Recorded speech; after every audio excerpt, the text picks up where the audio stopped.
Hello students, welcome to our YouTube channel of RGBC classes. Today we are going to start a new topic, that is chapter number 7, company accounts. In company accounts we are going to do accounting for share capital.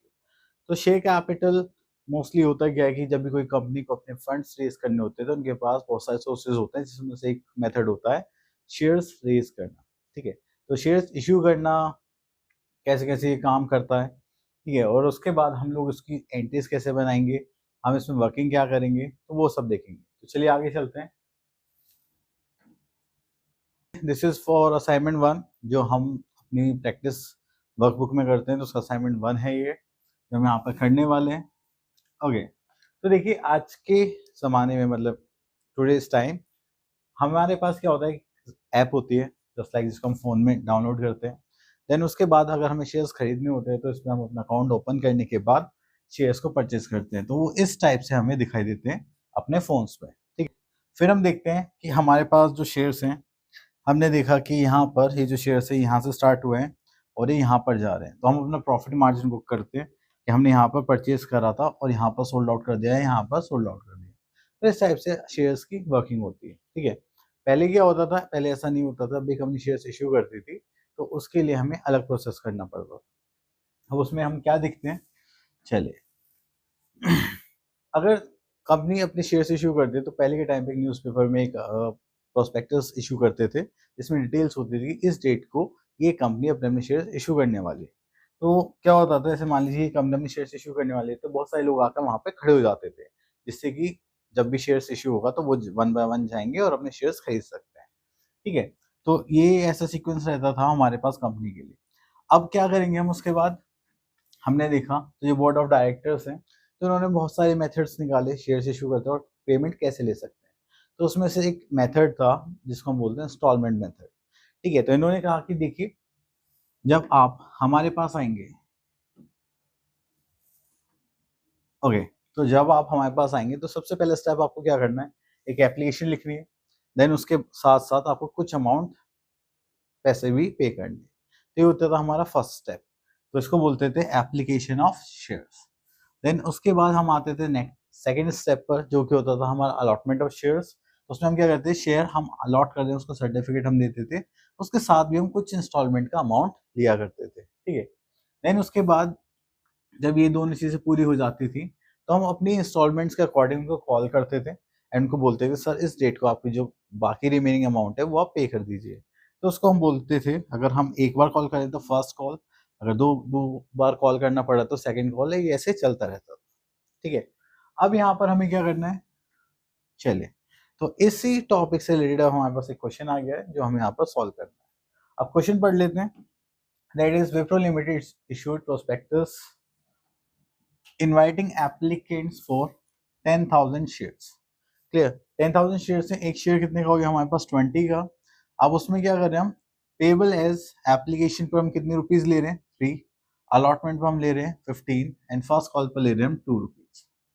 Clear, then all the shares were applied for and expenses on issue of shares amounted rupees 5,000। तो ये जो हमने prospectus issue करा, brokers को commission देना पड़ा होगा, तो इन सब में हमारा जो खर्चा है वो कितना है, दैट इज 5,000। उसके बाद हमें यहाँ पर क्या करना है, pass the journal entries, journal entries pass करनी है हमें इन सब से रिलेटेड। क्लियर, चलिए अब हमने क्वेश्चन पढ़ लिया, अब इसको करते हैं हम सॉल्व। चलिए सबसे पहले हम यहाँ पर वर्किंग बनाएंगे। तो वर्किंग के लिए सबसे पहले हम यहाँ पर क्या लेंगे, शेयर्स। देन यहाँ पर लिखते हैं हम अपनी एप्लीकेशन। ये हर टीचर का करने का तरीका अलग होता है, तो ये मेरा मेथड है और ये हमारे पास एक ही कॉल थे तो हम यहाँ लिखेंगे फर्स्ट एंड फाइनल कॉल। ठीक है, तो अब देखिए यहाँ पर हमारे पास जो क्वेश्चन था उसमें हमारे पास शेयर्स कितने थे 10,000 के और एक शेयर था हमारा 20 का। तो हमारे पास नंबर ऑफ शेयर्स कितने हो गए, चलिए उसको देखते हैं। अगर हम 10,000 को 20 से डिवाइड करेंगे तो this will become 0 and this is 5। We are having total 500 shares. तो चलिए हमारे पास शेयर्स कितने हो गए, दैट इज 500। उसके बाद हमने देखा यहाँ पर हमारे पास अलॉटमेंट पर 3 है, फर्स्ट सॉरी एप्लीकेशन पर 3, 15 एंड 2। तो एप्लीकेशन में हमने कितने रुपीज लिए 3, अलॉटमेंट पर कितने मांगे थे 15 एंड फर्स्ट कॉल पे कितने मांगे हमने 2 रुपीज। अब हम क्या करेंगे, हमने देखा हमारे पास शेयर्स 500 है, इंटू 3 करेंगे तो यहाँ पर कितना अमाउंट आ जाएगा हमारा, दैट इज 15 एंड 20 मतलब 1500। यहाँ पर करेंगे तो 7500 एंड यहाँ पर करेंगे तो दिस इज 1000। क्लियर?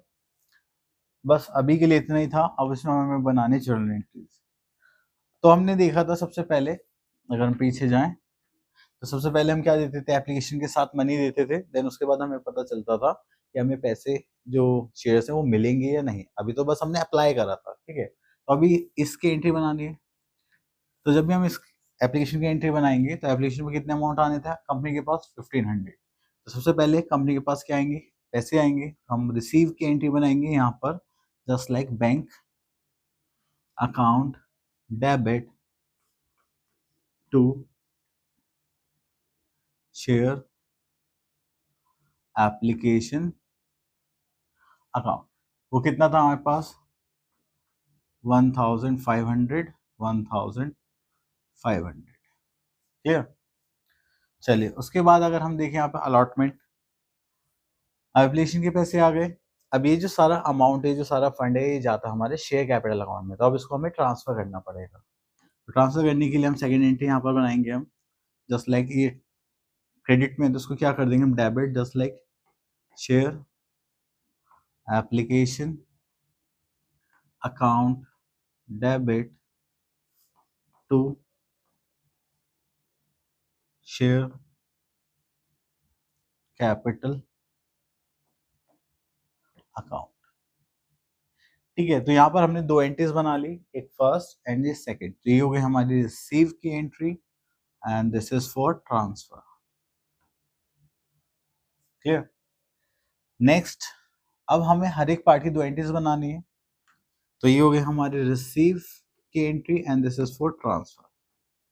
क्लियर? अब हम जाएंगे अलॉटमेंट पर। तो हमें पता है कि हमने शेयर्स अलॉट कर दिए, तो हमें पता है कि हमें अलॉटमेंट पर पैसे मिलेंगे। अलॉटमेंट पर पैसे मिलने के लिए हम ड्यू की एंट्री बनाएंगे। ठीक है, तो वो एंट्री क्या बनेगी, चलिए हम थर्ड एंट्री पर आते हैं। अब ड्यू की एंट्री जो बनती है वो जस्ट लाइक ट्रांसफर वाली एंट्री बनती है। जस्ट लाइक आप कैसे लिखेंगे यहाँ पर, share allotment account debit to share capital. Clear? तो हमें कितने मिलने थे यहाँ पर, 7500, 7500। क्लियर? अब उसके बाद अगर हम फोर्थ एंट्री बनाए, ये तो हमने अमाउंट ड्यू कर दिया। अब उसके बाद हमें अमाउंट रिसीव भी होगा। ये तो हमने बना दी ड्यू की एंट्री। अब हम बनाएंगे रिसीव। ठीक है, तो रिसीव एंट्री यहाँ पर बनाएंगे तो यहाँ पर लिखेंगे हम bank account debit to share allotment account.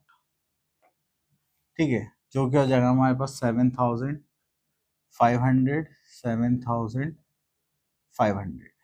Clear? Then उसके बाद आता है हमारे पास फर्स्ट कॉल। अब फिर से हमें पता है कि फर्स्ट कॉल पे कितने पैसे मिलने हमें, 1000। तो हम पहले क्या करेंगे, ड्यू की एंट्री बनाएंगे। चलिए फिर से हम यहाँ पे बनाने वाले हैं ड्यू, जो हो जाएगा हमारे पास फिफ्थ एंट्री। अब ड्यू की एंट्री क्या बनेगी हमारे पास, share first and final call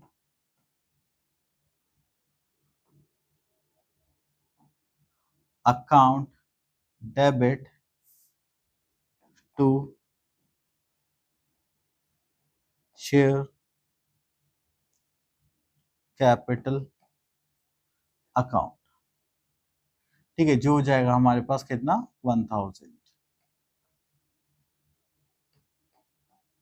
then उसके बाद हम एक एंट्री और बनाएंगे। अब ये ड्यू की हो गई, अब फिर से हम क्या बनाएंगे, रिसीव एंट्री। चलिए तो एक रिसीविंग की एंट्री बनाते हैं। तो यहाँ पर बनाते हैं sixth entry and that is for receive. तो यहाँ पर आ जाएगा हमारे पास bank account debit to share, this is for first and final call. तो यहाँ पे लिखेंगे फर्स्ट एंड फाइनल कॉल, ठीक है। और यहाँ पर अमाउंट हो जाएगा हमारे पास 1000 1000। क्लियर? चलिए, देन उसके बाद हमने यहाँ पे क्वेश्चन में एक चीज और पढ़ी थी जो हमने शेयर इशू एक्सपेंस करे थे, ठीक है। तो चलिए शेयर इशू एक्सपेंस की एक एंट्री बना देते हैं। अब शेयर इशू एक्सपेंस है तो हमारे पास share issue expense account debit, और हमने बैंक से पेमेंट करी होगी तो हम क्रेडिट में क्या लिख देंगे यहाँ पर, टू बैंक अकाउंट। और आई थिंक जो हमने पेमेंट करी थी दैट इज फॉर 20,000। क्लियर? चलिए, आई थिंक इतना ही करना था हमें यहाँ पर जो हमारे पास क्वेश्चन था। तो हमने पहले एप्लीकेशन की 2 एंट्रीज बनाई जिसमें हमने फर्स्ट रिसीव की एंट्री, दूसरी ट्रांसफर की एंट्री बनाई। एंड अलॉटमेंट पे फिर हमने due receive, first call due receive. तो आपको बस फर्स्ट एप्लीकेशन के टाइम पर रिसीव और ट्रांसफर करना है, बाकी ड्यू रिसीव वर्क करेगा। क्लियर? तो चलिए, ये टॉपिक हो गया हमारा कंप्लीट, और इसी के साथ आई होप आपको ये कॉन्सेप्ट अच्छे से क्लियर हो गया होगा। तो अब हम मिलते हैं नेक्स्ट वीडियो में, तब तक के लिए ऑल द बेस्ट। तो अगर आपको वीडियो अच्छी लगी हो, इन्फॉर्मेटिव लगी हो, आपको अच्छे से डाउट्स थोड़े से क्लियर हुए हो, तो आप इसको फॉलो करें, लाइक करें और अपने दोस्तों के साथ शेयर करें। Thank you so much for listening us carefully.